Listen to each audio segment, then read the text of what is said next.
To start things off while we wait for some cards to come up, if you've got some cards,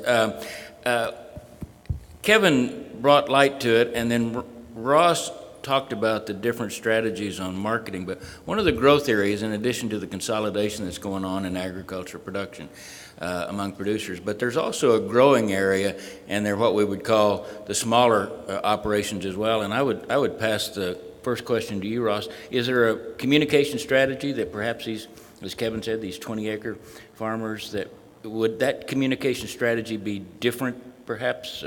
Would you suggest different, what would you suggest to somebody that says they want to, whether they want to make a living at it or not, but might have a valuable operation that they're not going to qualify to come hire you per se? There's definitely a different communication strategy for those different segments: the large-scale commercial producer, the smaller-scale commercial producer who may not be full-time, and then there's a third category, which is rural lifestyle. And the motivations and challenges and requirements of all three of those groups are distinctly different and require a totally different approach. And a challenge, I will say, is that, you know, the challenge for especially technology providers, and that includes all portions of it, is finding the right cost to serve of those three sectors, because their economic value is profoundly different because of the land base. Can I follow up one thing? Sure, go ahead. Just one thing, quick follow-up. As I mentioned, and work a lot with Farm Credit. How they categorize their customer base. A part-time farmer is now in the category of gross farm income of $250,000 or less. That's a part-time farmer for the four-state area that Farm Credit Mid-Am. The folks that I work with couldn't believe that, but that now is considered a part-time farmer. Less than 250,000 gross farm income. We had a couple of questions for Blake. You want to tackle one, Blake? The first question was, why would the large companies buy smaller companies versus just licensing technology to them? What I said when I talked about things is that, at least given today's dynamic, there really isn't, in our view, a huge reason why they would buy smaller companies versus just licensing technology to them. There have been times when those purchases have happened over time where the motives were actually very different. Some was just growing market share. Some was ideas that they could gain such efficiencies and grow the share so much that it made sense to do it. So that's that one. The next one is interesting. It says, with many regional companies about to experience generational transitions, how do you see this playing out, given that you don't see selling to a major as a real viable option? I think one thing I would say is that there are, if I understand or define regional right, there really are very few key regional companies, if you will. And I believe that the large companies, or at least a couple of them, would still be pretty darn interested in those large regional companies if they're the ones I'm thinking of. So I do think that's a little bit different, because when I talked about it, I said I was defining the companies as, you know, 75 to 100,000 bags of corn or less, and these regional companies are obviously significant above that.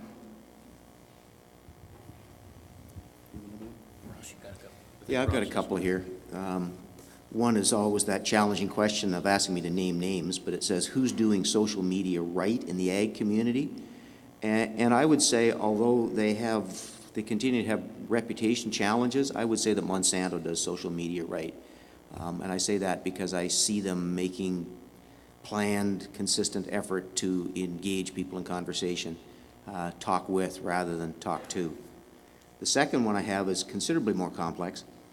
When dealing with overseas markets, seed companies have a difficult time capturing value from innovations they own because of weak intellectual property protection and enforcing systems, and low interest from local growers to pay for using innovations. As a professional communicator, what's your view and advice to make pains convincing overseas growers recognizing rights and paying for using innovation? Well, obviously there's a huge overlay on that, which is the whole issue of intellectual property protection. But a couple of reactions. Number one is that phrase capturing value, I think, is an industry mistake, honestly. because the phrase itself is adversarial in nature. I think that it's a common phrase in the industry, I know that, but I think more like value development, value opportunity, value sharing, value creation are all more collaborative terms.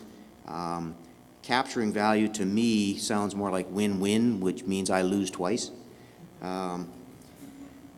However, getting to the nub of the market, other than philosophy, the nub of the issue rather, is that what would I advise? I would say first of all is that I think you need in those kinds of circumstances, you need a base of regional or local endorsement about the value of intellectual property protection or access to technology. I think in many cases in non-North American markets, there has not been local endorsers. Second thing is it is a pretty classic value communications task. Somebody's making a decision that the price being asked is too high. So you have to raise the perception of the value. And I know that's not easy, but there's lots of examples of that over the years in markets nearby of people that have done that. And then the third thing is that point I made about consistency. I think that's a long embedded challenge, and I think it's going to take some time of consistent effort and communication. So local endorsers, speak to value, and keep pounding away. Thanks, Ross. We've got one for the whole panel, so get ready, guys. Okay. What is the most significant public perception challenge or threat faced by the seed industry in the last 5 years? And how well do you think the industry did in addressing it? Speechless. Run that one by again. What is the most significant public perception challenge or threat faced by the seed industry in the last 5 years? Or you can pick any number of years you want to, I guess. And how well do you think the industry did in addressing it? Public Perception. Public perception. Well, I would say that two things. I asked him to reread it, by the way, because it's an old trick. When I had formulate my thoughts, I asked for more time.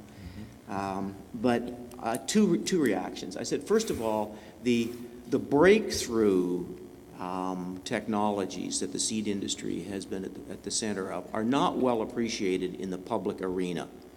And so in terms of public perception, no credit has been granted in the world of public imagery. And it's not farm productivity, it's the productivity that's aimed at some of those numbers that you saw from Kevin's presentation about food requirements, expectations of more, plentiful, better. So public perception is kind of a negative, not getting credit. The other thing that I will say, though, is that the technology has fueled society's challenges and problems and misperceptions about so-called industrial agriculture, a term I hate, by the way. But the notion that farming is becoming more scientific, less art, is becoming more mechanical, more industrial, and therefore less good. So, and I think whether that be GMOs rather, or accelerated technologies of breeding, or so many technologies being carried on the seed, I think all of that has fueled what the urban audience thinks they knows about agriculture. So, Blake, you got anything to add to it? Kevin, either one? No, he took my answer. Okay. Well, he's good at that. He's real sharp. One thing, and I mentioned earlier, I'm more so involved with the animal segment. To be honest, my wife is actually the Tennessee Executive Vice President for the Tennessee pork producers, so I hear that side as well. And I would agree with what he said. But the one thing that we talk about a lot is the fact that a lot of this information is coming from people that are much more passionate or going after the compassionate side. And we in agriculture always seem to try to respond by being scientific and research-based. And the general public just doesn't like that. Motion.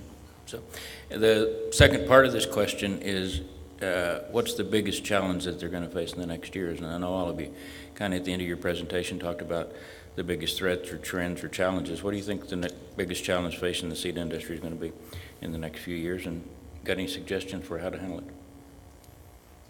Out of all the lists that you gave us. Yeah. Repeat the question. There's a whole bunch of lists, all of you gave them, so give me the one that you think this industry is going to face the most, and give them an idea of how they might go about addressing it, if you could, of all the trends and threats and weird things that are going on out there.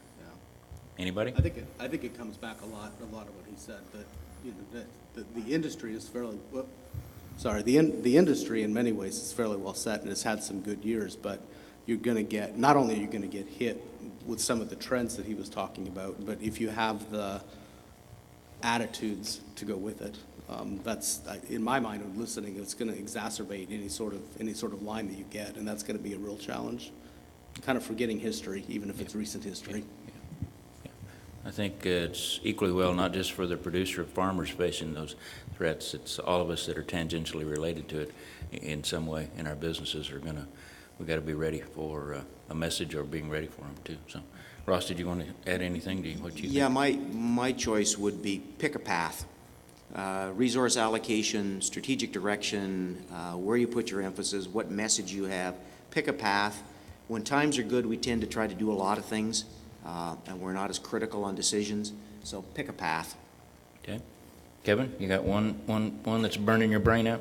No, I totally agree. Just as in the presentation, do the planning during the good times. I want to follow up on one of the things that you mentioned in yours, which is an interest to us at the university and should be an interest to you.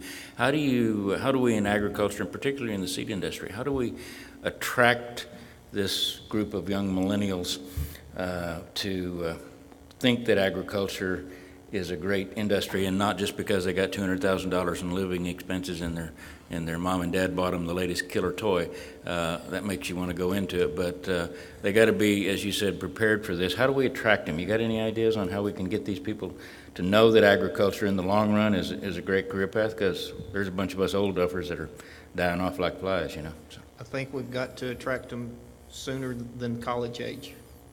We've got to go after them at the high school level. There's a very successful STEM program in a county north of here that's attracted the brightest high school students.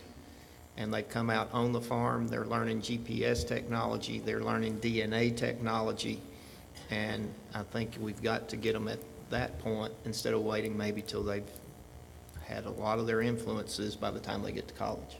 Thank you. We've got a few minutes left for those of you that are brave and want to ask your question or make your comment. It doesn't have to be a question. We've got a roving mic. Anybody that wants to comment? You don't have to question. You can just say, I think you guys, all of you, are on the right track. The three panelists are brilliant. You don't want to say? Too shy? Y'all ready to go have some coffee? Okay. Don't you think our panelists deserve another round of applause for all they've done? Thank you, guys. Appreciate it. Thank you. And Blake, I'll call you back up. I think you have a few announcements to get everybody charged up for the day. Thanks, guys. Appreciate it. Great job. Great job. Great job. Great job.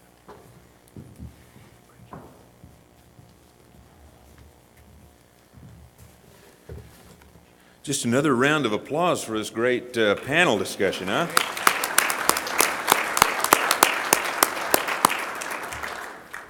You know, Blake walked up to me and said, how many people do you know our age named Blake? Well, I tell you what, when I was a child, it gave me a great deal of comfort to know there was one other person in the whole world named Blake. He was Blake Williams at Douglas King Seed Company, quite a bit older than you and I. So I think about how he felt, and it makes me feel better, Blake. They're everywhere now. They're everywhere now, and I guess that's the way it is in just about everything in life. It changes quickly, including trends in agriculture, and it was a great discussion this morning. Thank you so much for your insights and for what you bring to the table. Ross, Blake, Kevin, we appreciate your efforts this morning and to enlighten us a bit. Now, be sure to visit the ASTA booth for the opportunity to review your personal information and update things with Cindy back there. Now, she has the wonderful and well-renowned now Peach Smash that she'll share with you. And just remember that you don't want to start on that too early, because you don't want to be peach smashed before we get into our meetings later on in the day. So be sure and get an opportunity for some of those peach smashes and for the signature drink. Now, as today's programming continues, we'll have the joint meeting of the Biotechnology and Stewardship Committees. We have the Intellectual Property Rights Committee and the Seed Treatment Committees. And think of each of these committees. You can be a member or not and still attend. Each of these committees is an opportunity to participate in like a breakout session. So don't be afraid to walk in and participate. They're fascinating, they're mind expanding, and you hear some of the cutting edge discussions in reference to these topics. Now, for tonight's gala banquet, if you haven't stopped by the registration booth, you need to stop by and make sure and reserve a table so that you have a place to sit, and make that table selection there at the registration desk. Do that as soon as possible so that you can sit with your friends or relatives or not. And so anyway, I want to say thank you so much for attending the meeting this morning and for supporting these gentlemen in their efforts to educate you, and I hope you find the rest of the day very successful. Thank you. Good morning. Thanks, Will. Thank you. Thanks again for dinner last night. Oh, it was wonderful. I enjoyed that, and it was nice that your family, I was sitting there last night going, these young, your grandkids and all those kids.